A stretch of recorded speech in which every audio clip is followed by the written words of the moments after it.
हिंदू या मुस्लिम के एहसासात को मत छेड़िए, अपनी कुर्सी के लिए जज्बात को मत छेड़िए। छेड़िए एक जंग मिलजुल कर गरीबी के खिलाफ। दोस्त मेरे मजहबी नगमात को मत छेड़िए। प्रख्यात कवि अदम गोंडवी की कविता की पंक्तियां हैं, लेकिन देश के जो हालात बनते जा रहे हैं उन्हें देखकर अदम गोंडवी की आत्मा भी कराह रही होगी, क्योंकि यहाँ तो हिंदू और मुसलमानों की बस्तियां ही अलग अलग बसाने की तैयारी है। लंबे अरसे से देश को हिंदू राष्ट्र बनाने की मांग कर रहे हैं प्रख्यात कथावाचक बागेश्वर धाम के पीठाधीश्वर और धीरेन्द्र कृष्ण शास्त्री देश का पहला हिंदू गांव बसाने जा रहे हैं। ये गांव छतरपुर के गढ़ा में बसाया जाएगा, जिसमें 1000 परिवार रहेंगे, जिनके लिए इतने ही यानी कि 1000 मकानों का निर्माण होगा। जमीन बागेश्वर धाम जन सेवा समिति से दी जाएगी। निर्माण की जिम्मेदारी बागेश्वर धाम के सभी सेवादारों की रहेगी। हिंदू गांव का भूमि पूजन करते हुए धीरेन्द्र शास्त्री ने कहा था, हिंदू राष्ट्र का सपना हिंदू घर से शुरू होता है। पहले परिवार, समाज और ग्राम हिंदू बनेंगे, फिर हिंदू तहसील, जिला और राज्य की स्थापना होगी। इसके बाद हिंदू राष्ट्र की परिकल्पना पूरी होगी। अगर भारत को हिंदू राष्ट्र बनाना है तो पहले हमें हिंदू राज्य बनाने होंगे। हिंदू राज्य बनाने के पहले हिंदू जिले बनाने होंगे। हिंदू जिले बनाने के पहले हमें हिंदू गांव बनाने होंगे और हिंदू गांव बनाने के पहले हिंदू घर बनाने होंगे। हिंदू घर बनाने के लिए पहले कट्टर हिंदू बनाने पड़ेंगे। सेक्युलर देश में हिंदू गांव का भूमि पूजन हुआ तो सियासत तो तय थी। कांग्रेस कहाँ चुप रहने वाली थी। कांग्रेस ने सरकार से दूसरे धर्मों के लिए भी ऐसी बस्तियां बसाने की मांग मुख्यमंत्री डॉक्टर मोहन यादव से कर डाली। कहा, अगर देश का संविधान धीरेन्द्र कृष्ण शास्त्री को धर्म के आधार पर गांव बसाने की अनुमति देता है तो मुस्लिम, ईसाई और सिख ग्राम बसाने की अनुमति भी मिलनी चाहिए। मध्य प्रदेश में पहली बार ऐसा विभाजनकारी कदम उठाया जा रहा है जिसमें एक समुदाय विशेष के गांव बसाने के लिए आधारशिला रखी जा रही है। तो क्या यह संविधान सम्मत है? अगर संविधान अनुमति देता है इस तरह के काम की, तो फिर मुझे भी अनुमति मिले कि मैं भी ईसाई, सिख और मुस्लिम गांव बसाऊं। उधर इस मामले को लेकर बीजेपी कांग्रेस आमने सामने है। कांग्रेस धीरेन्द्र कृष्ण शास्त्री के कदम को देश के धर्मनिरपेक्ष ढांचे पर चोट और बीजेपी का हिडन एजेंडा बता रही, तो बीजेपी की नजर में इसमें कुछ भी गलत नहीं है। बीजेपी का कहना है कि संत तो सनातन की ही बात करेंगे, कांग्रेस को उनकी बातें चुभेंगी ही, क्योंकि सनातन विरोध उसके चरित्र में है। वो तो कह रहे हैं कि हिंदू तहसील भी बनाएंगे। तहसील बनाने का अधिकार तो जो है गवर्नर को होता है, मुख्यमंत्री को होता है, सरकार को होता है, कलेक्टर को होता है। तो क्या जो है हमारे जो कथावाचक हैं, क्या वो गवर्नर के पोस्ट पर सुशोभित हो चुके हैं? तो राजनीति में उतरना है तो उसमें चोला धारण करने की क्या जरूरत? अनादिकाल से जो है ये इसके लिए कालनेमी होने की क्या आवश्यकता है? आए खुलेआम राजनीति में उतरे, जनता उनको समर्थन दे तो आगे बढ़े। बागेश्वर बाबा सनातन परंपरा के धर्मगुरु संत हैं और उनका मूल उद्देश्य और भाव सनातन परंपराओं, संस्कारों, संस्कृति को सुरक्षित रखना और जीवित रखने का है। देखिए, कांग्रेस पार्टी तो तुष्टीकरण करती है, इस विषय में विरोध का क्या औचित्य समझ नहीं आया। लेकिन कांग्रेस पार्टी यहाँ विरोध करेगी और हमारे मुसलमान भाई बहनों से बोलेगी देखो तुष्टीकरण हो रहा है, हिंदू ग्राम बन रहा है। अरे यदि कोई हिंदू परंपरा का संत है तो वो अपनी हिंदू परंपराओं की बात करेगा ना। देश की सियासत 90 के मंडल बनाम कमंडल के दौर में लौट रही है। बीजेपी एक बार फिर प्रखर हिंदुत्व के मुद्दे पर है। 2024 के लोकसभा चुनाव के बाद बटोगे तो कटोगे, एक रहोगे तो नेक रहोगे का नारा बुलंद हो रहा, तो विपक्ष आरक्षण और संविधान पर खतरे के साथ सेक्युलरिज्म की पैरोकारी के सहारे है। धार्मिक ध्रुवीकरण को लेकर चल रही सियासत गांव के बंटवारे तक पहुंच गई है। देखना यह है कि सियासत का अंजाम क्या होता है। Bureau report, IND 24।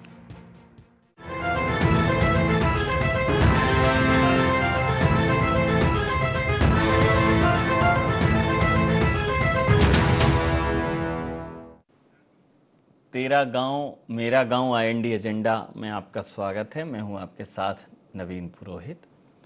चर्चा को विस्तार देंगे, उसके पहले IND एजेंडा के मुख्य बिंदुओं की तरफ एक निगाह डालते हैं। बस्तियों के धार्मिक बंटवारे तक क्यों पहुंच रही सियासत? सामाजिक ताना बाना तो तहस नहस नहीं कर देगा धार्मिक ध्रुवीकरण? संत महात्माओं के बोल में ही कांग्रेस को क्यों दिखती है सियासत? वोट जिहाद जैसे मुद्दों पर चुप्पी क्यों साध लेती है कांग्रेस? नमस्कार, इन्हीं सवालों के साथ चर्चा में आप सबका पुनः स्वागत है। देश के ख्यात संत, प्रसिद्ध कथावाचक, बागेश्वर धाम पीठ के पीठाधीश्वर धीरेन्द्र कृष्ण शास्त्री के एक कदम पर सियासत में भूचाल आ गया है। उन्होंने एक वक्तव्य दिया है। उन्होंने कहा है कि छतरपुर के गढ़ा में पहला हिंदू ग्राम बसाया जाएगा। गढ़ा के हिंदू ग्राम में 1000 हिंदू परिवार रहेंगे, 1000 मकानों का निर्माण होगा। मकान बनाने जमीन देगी बागेश्वर धाम जनसेवा समिति। मकान निर्माण की जिम्मेदारी भी बागेश्वर धाम के सेवादार उठाएंगे। और उन्होंने कहा है पहले गांव बनेगा, फिर नगर बनेगा, फिर तहसील बनेगी, फिर जिला बनेगा। ऐसे हिंदू राष्ट्र की नींव उन्होंने ये बताया। चूंकि हिंदू राष्ट्र की पैरोकारी धीरेन्द्र कृष्ण शास्त्री तमाम खुले मंचों से करते रहे हैं, लेकिन जब किसी भी धार्मिक वक्तव्य पर, किसी धार्मिक संत पर, मौलवी पर, किसी धर्म और मजहब के पैरोकार के वक्तव्य पर जब सियासी बयान आने लगते हैं तो वो जहरीले होने लगते हैं। अगर यह बात धीरेन्द्र कृष्ण शास्त्री ने कही थी तो कोई अगर मौलाना, मुफ्ती या कोई अन्य धर्मगुरु यह कहते कि मुस्लिमों को भी एक जगह पर रहना चाहिए, बात समझ में आती थी। कि एक धर्मगुरु ने कहा कि हम हिंदुओं का ग्राम बनाएंगे, दूसरे धर्मगुरु ने कहा कि हम मुस्लिमों को एक जगह पर रखेंगे। लेकिन अगर आप देखें तो ये बंटवारा भले ही लोकतांत्रिक तौर पर नहीं हो, लेकिन हमारे जहनों में तो है। हिंदुओं के मरघट अलग हैं, ईसाइयों के कब्रिस्तान अलग हैं, मुसलमानों के कब्रिस्तान अलग हैं, पहनावे अलग हैं, धार्मिक प्रतीक चिन्ह अलग हैं। जहां आप देखेंगे कि किसी भी नगर में अगर मुस्लिम बस्ती होगी तो उसमें अधिकांशतः 90% से ज़्यादा लोग मुस्लिम रहते हैं। इसमें उन्होंने 100% की बात करी है। लेकिन ये गोलबंदी, ये चकबंदी, ये हदबंदी, ये नाकाबंदी तो पहले से समाज में है और हमारे जहनों में अब और ज़्यादा मुखर हो रही है। इस पर कोई धर्मगुरु बोलता तो ठीक था, इस पर बागेश्वर धाम की आलोचना कोई करता राजनेता तो भी ठीक था। लेकिन उसी मनसा को जाहिर करते हुए कांग्रेस ने कहा कि हमें भी इजाज़त दीजिए। तो हम सिखों के, जैसे पंजाब है तो पंजाब सिखों के लिए ही है। अब वहाँ अन्य लोग भी रहते हैं, अच्छी बात है। अगर आप जाएंगे तमिलनाडु में तो अधिकांश तमिल लोग मिलेंगे, बंगाल जाएंगे, पश्चिम बंगाल तो बंगाली मिलेंगे आपको। तो हमारा तो ढांचा ही इस प्रकार का है। लेकिन उसके बाद भी अनेकता में एकता हमारी खूबसूरती है। 100% बात की है बागेश्वर जी ने। अगर कोई और धर्मगुरु करता अन्य मजहब का तो उनकी भी आलोचना होती, लेकिन उसमें राजनीतिक तौर पर उसकी डिमांड कर देना वो कांग्रेस ने की। तो इसी मुद्दे पर करेंगे चर्चा। हमारे साथ चर्चा में शामिल हैं अमित शर्मा जी, प्रवक्ता हैं मध्य प्रदेश कांग्रेस के। ब्रज गोपाल लोया जी, प्रवक्ता मध्य प्रदेश भारतीय जनता पार्टी के, हमारे साथ हैं। सुरेश शर्मा जी, वरिष्ठ पत्रकार हमारे साथ। तो अमित जी, बागेश्वर धाम महाराज ने जो वक्तव्य दिया धीरेन्द्र कृष्ण शास्त्री जी ने, तो वो वक्तव्य कोई भारतीय जनता पार्टी का तो वक्तव्य था नहीं भाई। उसको किसी अन्य समाज के धर्मगुरु को अगर बुरा लगा उनकी बात का तो वो प्रतिक्रिया देते। कांग्रेस ने इसे हाथों हाथ क्यों लपका? देखिए नवीन जी, जिस कांग्रेस के प्रवक्ता के वक्तव्य को आप कोट करके कह रहे हैं, आप दोबारा उसे सुनेंगे, आप ही के चैनल पर दिखाई दिया और कई चैनलों पर है। उन्होंने संविधान की, लोकतंत्र की और संविधान की बात करी कि अगर संविधान हमारा, उन्होंने ये नहीं कहा कि मैं ये इजाजत देता हूं या किसी, संविधान को कोट करके कहा और संविधान की बात करी। अब रही बात पंडित धीरेन्द्र शास्त्री जी की, देखिए कांग्रेस को कोई आपत्ति नहीं है कि पंडित धीरेन्द्र शास्त्री जी हिंदुओं के लिए घर बनाए, कि ईसाइयों के लिए घर बनाए, कि किसी के लिए घर, स्वतंत्र है।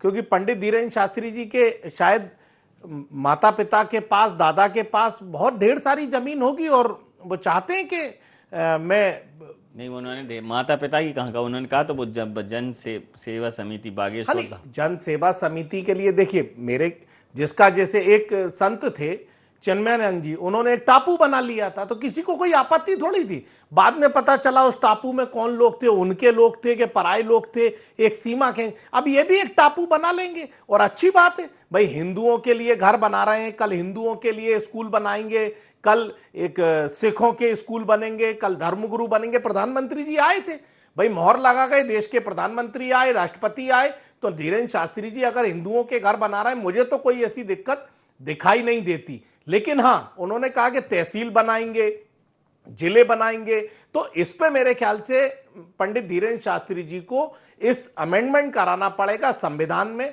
लोकतंत्र में। और मेरे ख्याल से यह मुद्दा आने वाले समय में संसद और विधानसभाओं में पहुंचेगा।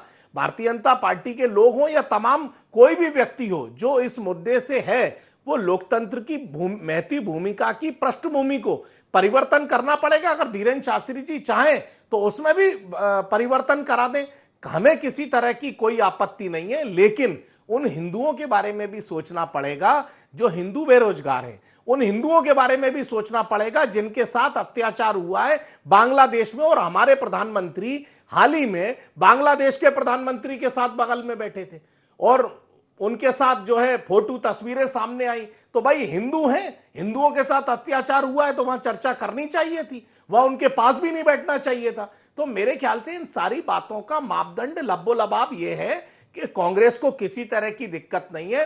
पंडित धीरेन्द्र शास्त्री जी एक टापू बनाना चाह रहे हैं, ऐसे ही कई लोगों ने टापू बनाए। राम रहीम ने टापू बनाया, बाद में वो सब आए, उन्होंने अपने दल के लोगों को, अपने सेवादार के लोगों को मकान दिए थे। अब ऐसे ही ट्रस्टी है, सेवादार में कौन होंगे, लॉटरी निकलेगी, कौन हिंदू आएगा, कट्टर हिंदू आएगा, प्लेट लगेगी कि कट्टर चाहिए सिर्फ इस घर में। और फिर क्या पंडित धीरेन्द्र शास्त्री जी बिल्डर बनेंगे? भाई धीरे धीरे मकान बनाकर उन्हें ग्राम निवेश की परमिशन लेनी पड़ेगी, नगर निगम की परमिशन लेनी पड़ेगी। जैसे हमारे अपने पतंजलि वाले गुरु महाराज जो हैं, योग करते करते जो है व्यवसायी बन गए, तो किसी को आपत्ति नहीं। कल धीरेन्द्र शास्त्री जी भी व्यवसायी बन जाए, अच्छा काम कर रहे हैं, करें, स्वागत है। लोया जी, धीरेन्द्र कृष्ण शास्त्री जी के बयान पर किसी अन्य मजहब के धर्मगुरु का बयान आता तो कोई बात नहीं थी, क्योंकि धार्मिक जो है विभाजन बहुत गंभीरता की स्थिति में है और पहले से ही है। उस पर भले ही सेकुलरिज्म की लीपापोती कर दो, लेकिन आप देख लीजिए कहीं भी जहाँ अल्पसंख्यक समुदाय रहता है तो कोशिश होती है, अगर किसी भी ज़िले में हो, तहसील में हो, तो उनका अपना एक मोहल्ला लगभग अलग होता है। तो इस टाइप का विभाजन तो है ही, अब वो जहन में और थोड़ा तीखे से उभर रहा है। लेकिन इसको कांग्रेस ने, इस टिप्पणी को, धीरेन्द्र कृष्ण शास्त्री की टिप्पणी को बीजेपी की टिप्पणी मान के और संवैधानिक रूप से ये सब करने की इजाजत मांगी है, क्या कहें लोया जी? आज आपने अदम गौड़वी जी के चित्र के, जी आपको आवाज आ रही है? आ रही जी नवीन जी, आज तो मैं आपको धन्यवाद दूंगा कि अदम गौड़वी जी के चित्र और उनके एक शायर के साथ आपने आज की डिबेट को प्रारंभ किया है। तो उन्होंने दो बातें लिखी थी कांग्रेस की सरकारों के दौरान। एक उन्होंने लिखा था कि कांग्रेस की जब सरकारें हुआ करती थी तो दृश्य क्या था कि काजू प्लेट में विस्की गिलास में उतरा है रामराज्य विधायक निवास में। ये लिखने वाले अदम गौड़वी थे। और उन्होंने ये भी लिखा है कि तुम्हारी फाइलों में गांव का मौसम गुलाबी है मगर ये आंकड़े झूठे हैं, ये बात दावा किताबी है। तो ये कांग्रेस के समय में गांवों की स्थिति रही है। ये तो मैं केवल अदम गौड़वी जी के सम्मान में कह रहा हूँ। एक बात मगर मैं जरूर कहता हूँ, जो हर बार हम लोग कहते हैं नवीन जी, वो बात यह है कि इस देश की जो 150 करोड़ जनता है, 150 करोड़ जनता है, वो धर्मनिरपेक्ष नहीं है, वो धर्म सापेक्ष जनता है। इस देश की सरकार और इस देश का संविधान धर्मनिरपेक्ष है। तो ना तो सरकार ने कुछ कहा है ना संविधान ने कुछ कहा है। यानी ये स्थिति ऐसी है कि सूत न कपास जुलाहो में लट्ठम लट्ठा। ये स्थिति आज जो कांग्रेस के हमारे मित्र प्रवक्ता भी हैं अब्बास हफीज भाई, मुझे तो समझ ही नहीं आया कि वो ये क्या कहने जा रहे हैं। एक बात और है, यदि हम इसे सरकार के और पार्टी के दृष्टिकोण से समझें तो ना तो ये किसी तरह से भारतीय जनता पार्टी ने कहा, ना ये सरकार ने कहा, मगर उसे सरकार को पत्र लिख देना, एक बात और है कि क्या जो 2 दिन से पूरे देश में एक वातावरण बना हुआ है वक्फ की संपत्तियों का, जो 9,41,000 एकड़ से ज्यादा जमीन, 8,73,000 से अधिक संपत्तियां, ये तो मुसलमानों के कल्याण के लिए ही दी थी ना, ये मुसलमानों की बेहतरी के लिए दी थी ना, उनको ही मकान, उनको स्वास्थ्य सुविधाएं, उनकी शिक्षा, उसके लिए दी थी। और ये कब से आपके पास है, मगर आप कर नहीं सके। तो ये जो स्थितियां हैं कि हर मामले में सरकार को बीच में घसीट लाना और देश में कोई भी कुछ कहे उसमें भारतीय जनता पार्टी पर आरोप मढ़ देना, ये जो स्थिति कांग्रेस की है, ये बड़ी दुर्भाग्यपूर्ण है। आप मुझे एक बात बताइए, आज धीरेन्द्र कृष्ण शास्त्री जी हैं, वो इस देश और प्रदेश के सारे हिंदुओं के धर्माचार्य हैं। जिस दिन वो कथा करने माननीय कमलनाथ जी के यहाँ गए थे, तो हमने तो ये नहीं कहा कि गुरुजी कांग्रेसी हो गए। वो जब पदयात्रा कर रहे थे, उसमें माननीय दिग्विजय सिंह जी के चिरंजीव जयवर्धन सिंह जी यात्रा कर रहे थे साथ में, तो हमने तो नहीं कहा कि गुरुजी कांग्रेस में चले गए।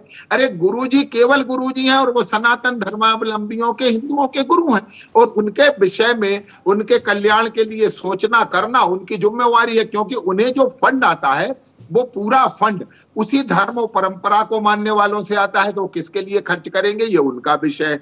दूसरी एक और बात है जो हम लोग भारतीय जनता पार्टी के कार्यकर्ता हमेशा कहते हैं कि वास्तव में तो आजकल बहुत सारे मुस्लिम स्कॉलर इसको स्वीकार करने लगे हैं कि मूलतः तो हम भी हिंदू हैं। तो ये स्वीकार क्यों नहीं करते हैं कि इस हिंदुस्तान में रहने वाला हिंदू है और हिंदुओं के कल्याण के साथ इस हिंदुस्तान का कल्याण है।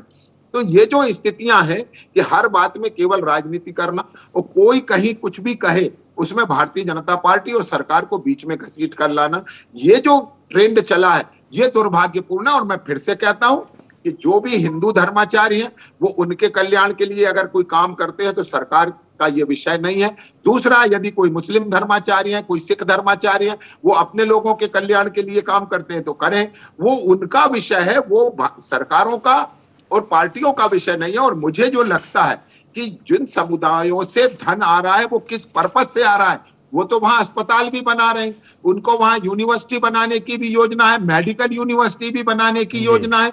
आगे आने वाले समय में वो जिन जिन के कल्याण के लिए काम करेंगे, मगर मानवता के कल्याण के लिए काम करना चाहिए, जो हमें सनातन सिखाता है। और एक बात और कह के अपनी बात खत्म कर दूंगा नवीन जी, कि कांग्रेस हमेशा ये विभाजनकारी बातें करती है और पॉजिटिव कुछ नहीं करती, केवल नेगेटिव करना है।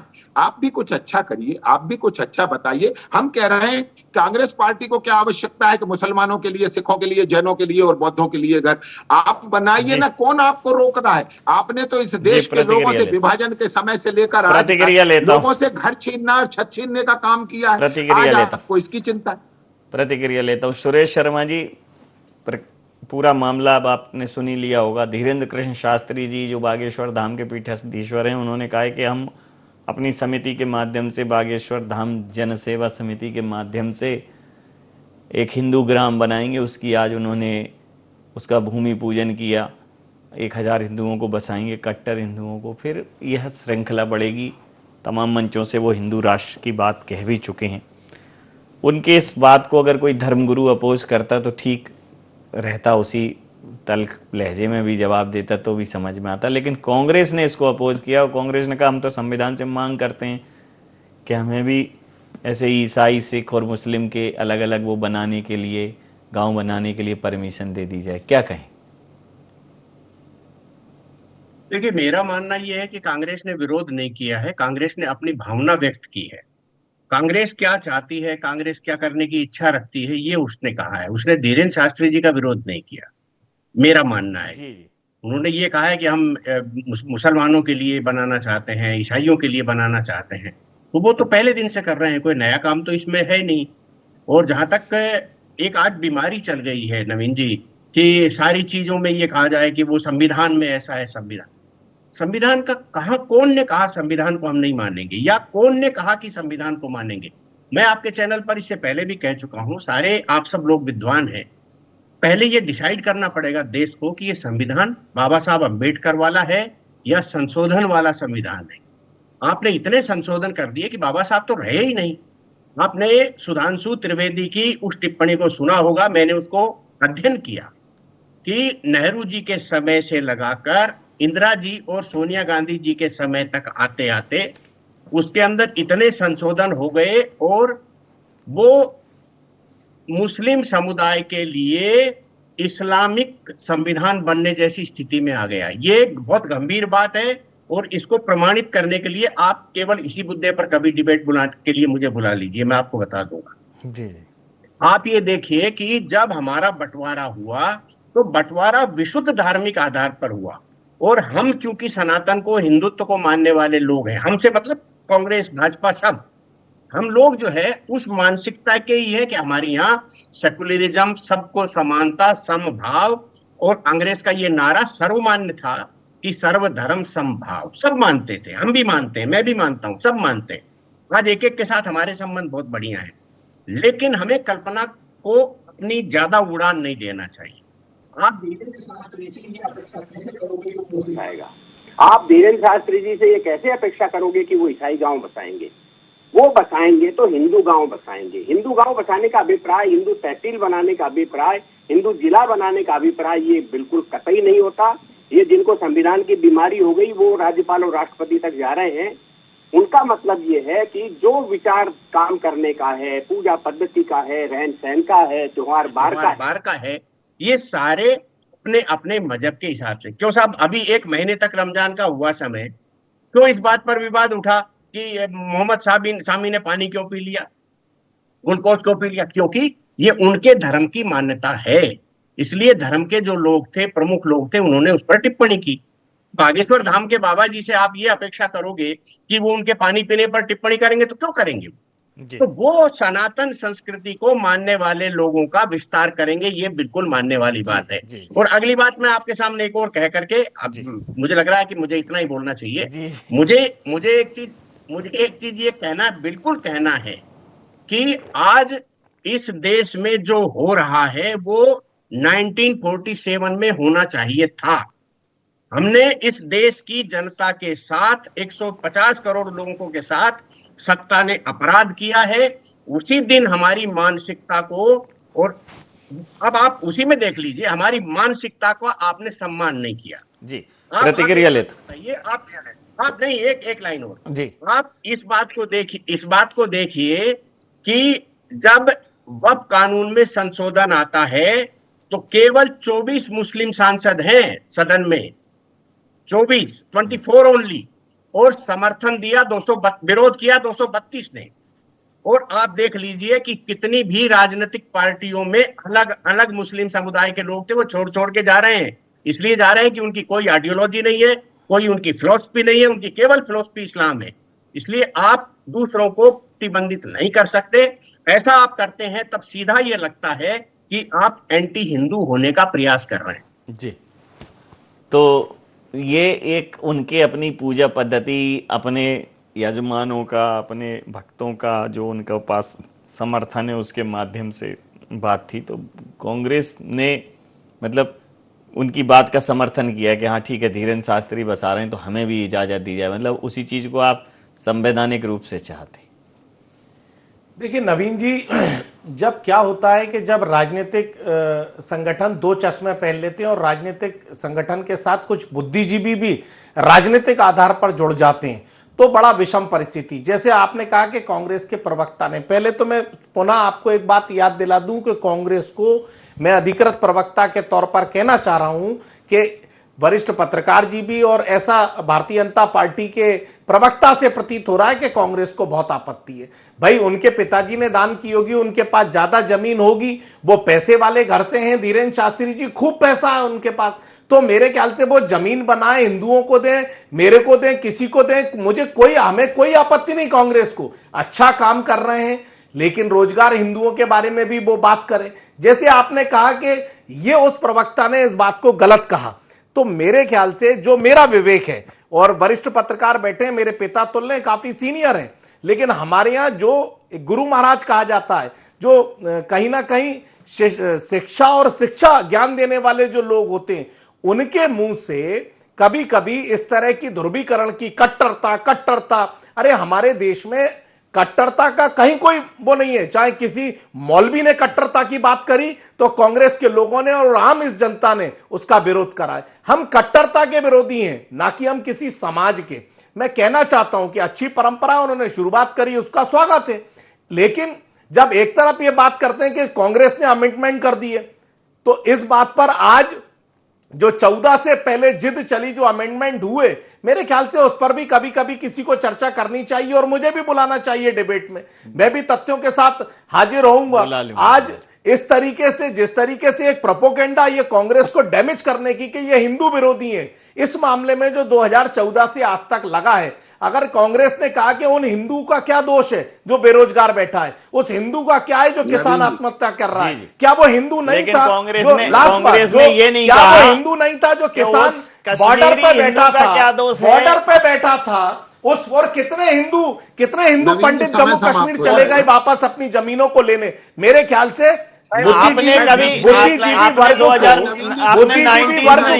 इस मामले में भी कहना चाहिए, और ये कहना चाहिए इसी नेहरू ने कई शिक्षा के इंस्टीट्यूट बनाए, इसी नेहरू ने कई हॉस्पिटल बनाए, इसी नेहरू ने, और मैं कहना चाहता हूँ जल्दी खत्म करें, आखिरी बात, आज अगर भोपाल की बात करें, सुरेश शर्मा जी बैठे, गोपाल जी बैठे, बताइए कि गुफा मंदिर किस भारतीय जनता पार्टी के लोगों ने बनाया, पीरगेट के किस भारतीय जनता पार्टी के लोगों ने बनाया, छोला का गणेश मंदिर किस भारतीय जनता पार्टी के नेता ने बनाया, सरकारों में बीजेपी के लोग तो आके सिर्फ उस मंदिरों में झंडा लगाने का काम कर रहे हैं, प्रतिक्रिया बनाने का काम नहीं करा। लोया जी, मंदिर हमारे लोगों ने बनाया, हमने बनाया, हमारे पूर्वजों ने बनाया, लेकिन हमने इस सामुदायिक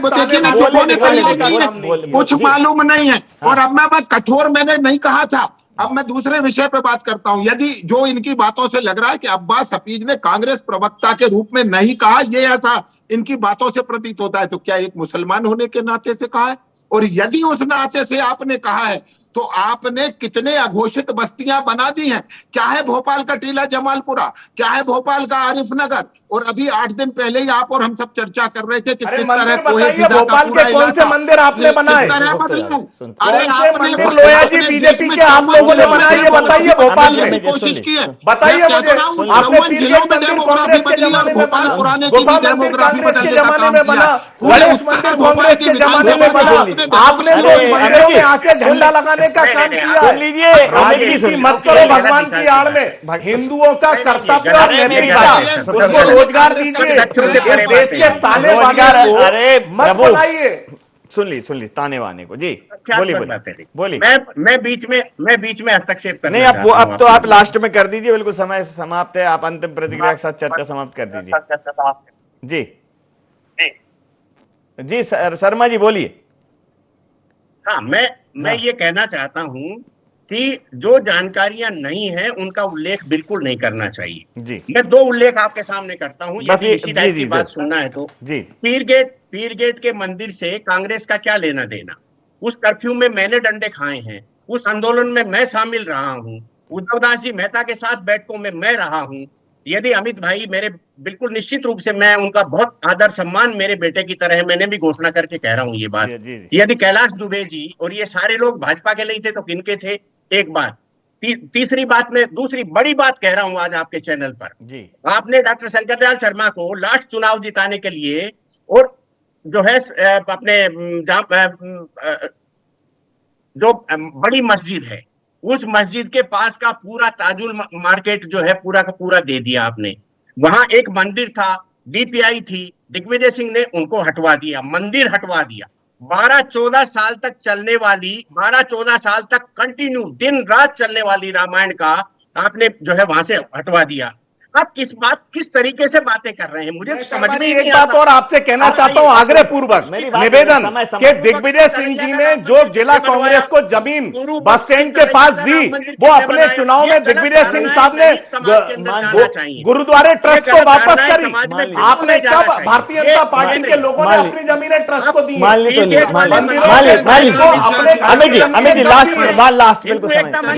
इससे काम चलने वाला नहीं है। सुनिए तो अमित जी लास्ट बीच में मत जी अमित सुनिए मेरी इंस्टीट्यूट बनाकर नहीं हमने गुनाह करा, हॉस्पिटल बना। अरे आपने ना गुनाह, आपने गुनाह और राजगढ़ का धंधा बना। अरे आपने गुनाह करा, आपने गुनाह राघोगढ़ राजगढ़ कुछ नहीं किया, मान जाओ। ये तो देश चल रहा है। अरे 14 से मानिए अंतिम प्रतिक्रिया सर, लास्ट सेंटेंस सर। हाफिज साहब के पिताजी इस्तीमा लगाते हैं, तो उस इस्तीमा में कितने हिंदुओं को बुलाते हैं बताइए ना। चलिए समय सीमा के चलते समय सीमा के चलते मैं ये चर्चा समाप्त करूंगा। कांग्रेस इस पूरे मामले पर बहुत व्यग्र है। बड़े ज्वलंत सवाल सुरेश शर्मा जी ने उठाए, अब निर्णय जनता को करने दीजिए। समय सीमा के चलते मैं ये चर्चा यहाँ तत्काल समाप्त कर रहा हूं। आप समस्त महानुभावों का बहुत बहुत धन्यवाद, बहुत बहुत आभार। तो झूठ तो जितना भी था सारे का सारा बिक गया, सच बेचारा बिक ना पाया खरीदारों के बीच। पहले टुकड़ों में बटी सारी जमी, फिर आसमां, अब खुदा भी बट गया मजहब के हकदारों के बीच। बांटो। आई इंडिया एजेंडा में इतना ही। आप बन रही आई इंडिया 24 के साथ, देखते रहिए। नमस्कार।